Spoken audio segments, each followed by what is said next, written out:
Ce mystère hante Israël depuis sa création.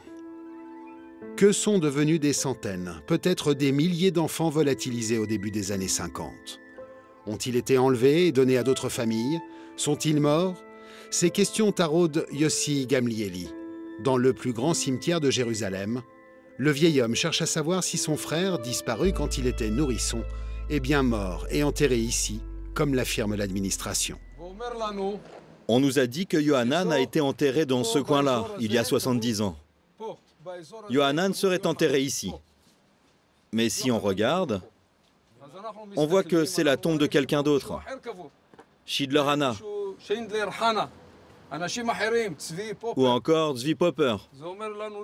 Alors on nous a dit non, Yohanan est enterré en dessous, là, sous la tombe de ces gens.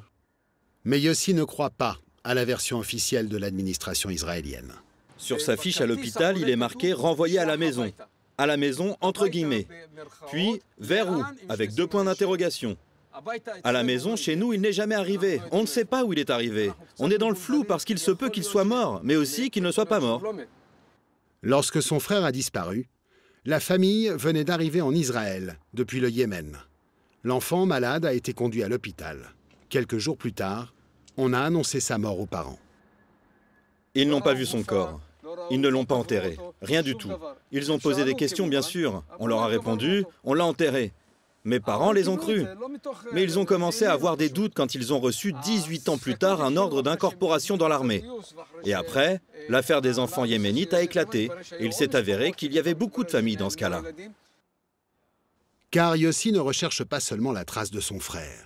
C'est l'avocat de centaines de familles qui veulent elles aussi une réponse. Tout commence en 1948, quelques mois après la création de l'État d'Israël. Le jeune État hébreu est en infériorité démographique face aux Palestiniens. Alors, il va déclencher l'opération Tapis volant. Dans le plus grand secret, entre 1949 et 1950, un pont aérien est organisé entre le Yémen et Israël. Près de 50 000 juifs yéménites sont acheminés vers l'État hébreu. À leur arrivée, ils sont hébergés dans de vastes camps de tentes, dans le plus grand dénuement. Regardez, vous pouvez voir qu'ils n'avaient même pas de chaussures. Quand il neigeait, ils étaient dans la boue. Il n'y avait pas de cuisine, pas de toilette, rien. Les parents de Shalom Ben Moshe sont arrivés à cette époque du Yémen. Ça, c'est ma famille. Voilà mon père, papa. Il a été le premier maire de ce camp qui depuis est devenu une ville. C'était une émotion énorme pour eux. Ils montaient vers la terre d'Israël. Les Juifs priaient tous les jours pour retourner en Israël. Ils sont restés 2000 ans au Yémen. Ils n'en étaient jamais sortis. Les Yéménites sont immédiatement employés à la construction du pays. Ils sont pauvres, leurs conditions de vie précaires. Beaucoup d'enfants tombent malades et doivent être hospitalisés. On les emmenait à l'hôpital et on disait aux familles « Votre enfant est malade ». D'accord, on attend. Après quelques jours, on leur disait « Votre enfant est mort ». Comment ça, il est mort? Il allait bien. On peut le voir au moins? Non, il a déjà été enterré. On peut savoir où il a été enterré? Non, impossible. La méthode semble se répéter. Les nourrissons hospitalisés disparaissent sans laisser de traces. La rumeur d'un réseau d'enlèvement de bébés yéménites se répand. Ils seraient confiés à des familles plus aisées, des familles qui ont fui l'Europe après avoir perdu leurs proches dans les camps nazis. À cette époque, beaucoup de gens voulaient adopter des enfants. Je peux comprendre les familles de rescapés de la Shoah, par exemple, qui voulaient adopter. Je n'ai aucun problème avec ça. Mais ce qui pose problème, c'est de dire « telle famille a assez d'enfants, on peut lui en prendre un pour le donner à une autre ».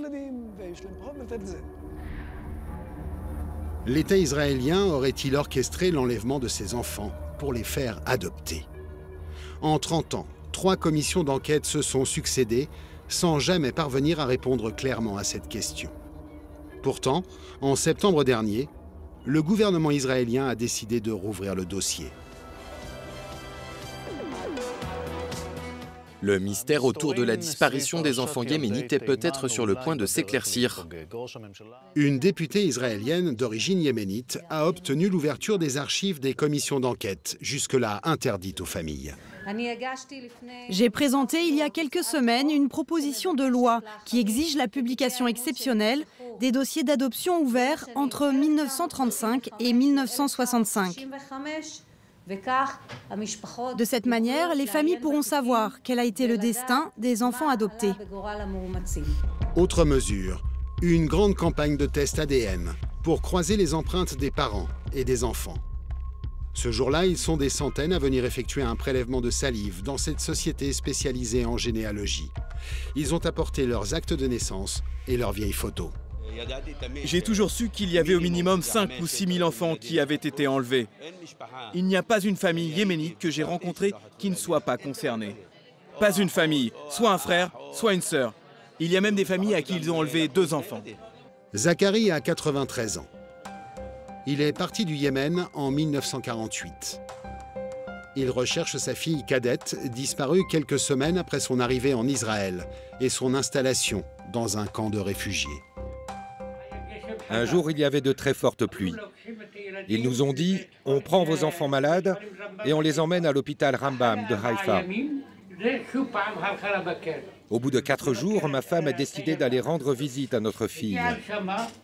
Une fois que mon épouse est arrivée là-bas, elle ne voit personne dans le lit. Elle a demandé aux infirmières « Où est ma fille ?» Elle était là. Les infirmières ont dit qu'elles allaient demander au médecin. Et alors, les médecins ont dit « Dites-lui qu'elle est morte ». Mais comment ça, morte? Montrez-la moi, où est son corps? Qu'est-ce que vous en avez fait? Ils lui ont dit « Fous le camp d'ici ». Je vais vous poser quelques questions sur votre famille. Et si quelqu'un a entendu parler de quelque chose ou que les tests ADN que vous allez effectuer correspondent à quelqu'un, alors peut-être, avec l'aide de Dieu, on trouvera une solution. Avec l'aide de Dieu et de la génétique, le dernier espoir de Zacharie. Papa, ça tu le mets à l'intérieur de la joue. Non, non, non, non, non. Comme ça. Parfait. Papa, tu crois qu'on va la retrouver? Oui, je le crois. Il y a beaucoup d'enfants qui ont été adoptés. Alors j'ai de l'espoir. Dans les environs de Jérusalem, nous retrouvons Zacharie dans sa ferme, entouré de ses 8 enfants. 2 de ses filles ont repris le combat de sa vie. Comme beaucoup dans le pays, elles espèrent que cette nouvelle enquête fera enfin éclater la vérité. Je ne suis pas sûre que l'on puisse incriminer quelqu'un en particulier. Je ne sais pas s'il y a vraiment un responsable. Personne ne parlait jamais de ça à l'époque. Moi, je pense qu'il y a des gens qui nous cachent des choses. On peut incriminer le gouvernement. Je ne dis pas quelqu'un en particulier, mais le gouvernement de cette époque. Sinon, pourquoi essayerait-il d'enterrer cette affaire depuis 70 ans? L'affaire réveille un vieux clivage en Israël. Celui qui sépare les Ashkénazes des Séfarades, l'élite instruite venue d'Europe, et les Juifs plus modestes, originaires d'Afrique et des pays arabes. C'est peut-être au nom de cette prétendue supériorité culturelle que les enfants auraient été volés. Il s'agissait d'une population très faible qui arrivait ici et elle n'avait pas voix au chapitre. Elle vivait dans des conditions très difficiles. Les gens vivaient dans des tentes et ont dû modifier tout leur mode de vie d'un seul coup. À l'époque, le multiculturalisme n'était pas toléré. Et les maîtres du pays, qui étaient ashkénazes, regardaient ces gens avec un certain sentiment de supériorité. Ils se disaient « C'est impossible d'élever des enfants dans ces conditions ». Alors, ils ont pris ces enfants. Je suis convaincue qu'ils ne pensaient pas à mal en faisant cela. C'était une opinion très répandue à l'époque. Aujourd'hui, nous voyons cela comme un racisme insupportable. Mais à l'époque, c'était tout à fait ordinaire. Mais certains ne croient pas à l'existence d'un réseau d'adoption clandestin. Pour cet ancien détective privé, l'affaire des enfants volés yéménites est un mythe. Ami Ovav a enquêté durant des années à la demande des familles et des commissions d'enquête. Il n'y a pas eu de vol, pas de vente d'enfants, pas d'enlèvement. Sur les 300 cas que j'ai examinés, il n'y en a peut-être qu'une vingtaine sur lesquels je n'ai réussi à avoir aucune information. Selon le détective, les enfants yéménites seraient bel et bien morts. Ils auraient tout simplement été enterrés dans des fosses communes.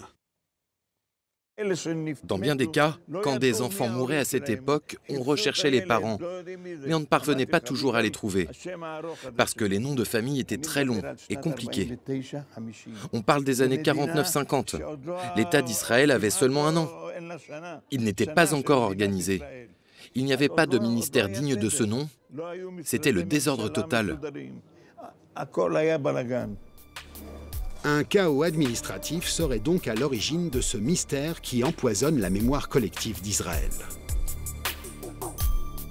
Yossi Gamlieli, l'avocat des familles, a des doutes lui aussi. Car des centaines d'Israéliens recherchent un enfant disparu. Mais très peu d'enfants sont à la recherche de leurs parents biologiques. C'est l'une des questions les plus difficiles qui se posent à nous. Comment est-ce possible? C'est peut-être la preuve qu'ils sont vraiment morts, c'est possible. Mais dans ce cas, j'en reviens à notre exigence. Si les enfants sont morts et enterrés, qu'on nous montre au moins les tombes. Nous demandons aujourd'hui à l'État l'autorisation d'ouvrir les tombes.